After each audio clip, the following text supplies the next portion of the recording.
소박하고 아름다운 인생을 살아가는 안단테의 삶, 전원생활 이야기 제2부 전원의 산호라면. 네 번째 이야기, 제목은 평생 원수가 천생연분으로. 전원생활은 부부의 금슬을 좋게 한다. 도시와는 떨어져 있는 데다 아무래도 사람들과의 접촉이 줄어들다 보니 자연히 부부가 친밀해질 수밖에 없다. 무엇보다 마당에서 작업을 하자면 일일이 인부를 부를 수는 없다. 부부가 서로 협동하지 않으면 안 된다. 나무를 한 그루 심더라도 한 사람은 땅을 파고 한 사람은 물을 주고 서로 분담을 하면 한결 일이 수월하다. 부부가 새로 심을 나무와 꽃의 위치를 서로 선정하고 방향을 정하다 보면 의논도 하게 된다. 또 일을 끝내면 공동 작품을 완성시킨 양 뿌듯한 보람감을 나누기도 한다. 예쁘게 되었다, 멋있다고 이구동성으로 감탄하기도 한다. 어쩌다 죽었다고 생각했던 아끼던 나무에서 조그만 새싹이 돋아나 있으면 설사 냉전 상태에 있었을지라도 그 감격을 어떻게 고하지 않을 수가 있겠는가.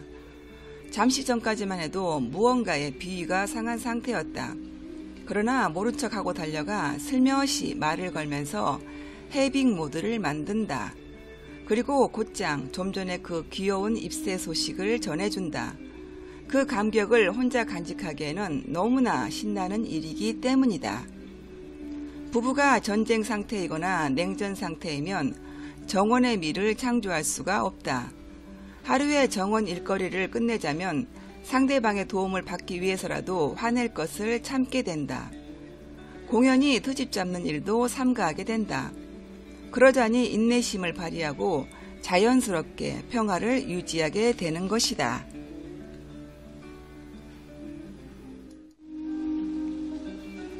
특히 냉전을 종식하지 않을 수 없는 때는 이른 봄 맨 처음으로 꽃봉오리가 솟아나올 때다. 그리고 어느 늦여름 머리털에 부분 하이라이트 염색을 한 것처럼 나뭇잎 하나가 잎새 끝에 붉은색을 띠고 있을 때다. 가을이 오고 있는 것이다. 이 순간에는 아무리 감정이 무딘 사람도 감동의 외침을 지를 수밖에 없게 된다. 감동은 전염성이 있다. 아내의 감동은 쉽게 남편에게 전이된다. 또 어느 겨울날 아침 정원에 첫눈이 휘날릴 때다. 늙은 아내는 어린아이처럼 소리를 지르고 남편은 즐겁게 뛰어나온다. 또 어쩌다 뱀이 슬그머니 데크위를 기어가거나 지네가 문틈을 뚫고 들어와 마룻바닥을 기어다니면 남편은 용감한 기사가 된다. 지네와 뱀을 보고 기겁을 하는 아내를 위해 남편은 날쌔게 달려가 그것들을 퇴치해주기 때문이다. 아내는 그것이 고마워서 방금 마당에서 따온 호박으로 호박지짐을 붙인다. 그래서 묵은 정은 되살아난다. 남편도 마찬가지다. 마당에 예쁜 푸른새, 빨간새라도 찾아오면 혼자 볼 수 없어 아내를 부른다.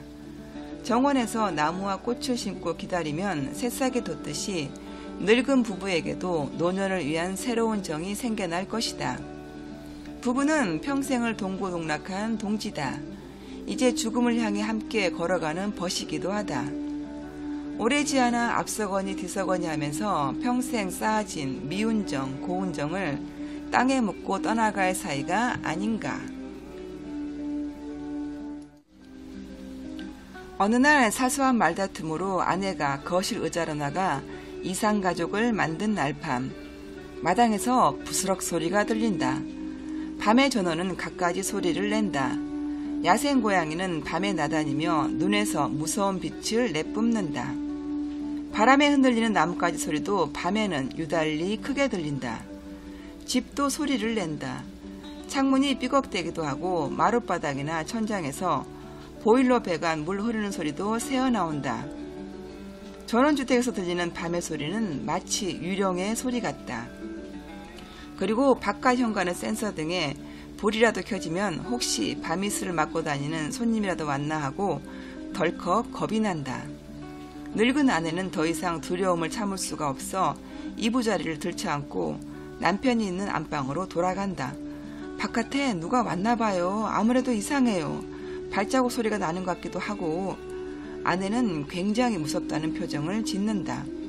안 그래도 옆자리 거절하던 남편은 기다렸다는 듯이 벌떡 일어나 뭐? 라고 소리치면서 거실로 뛰쳐나간다.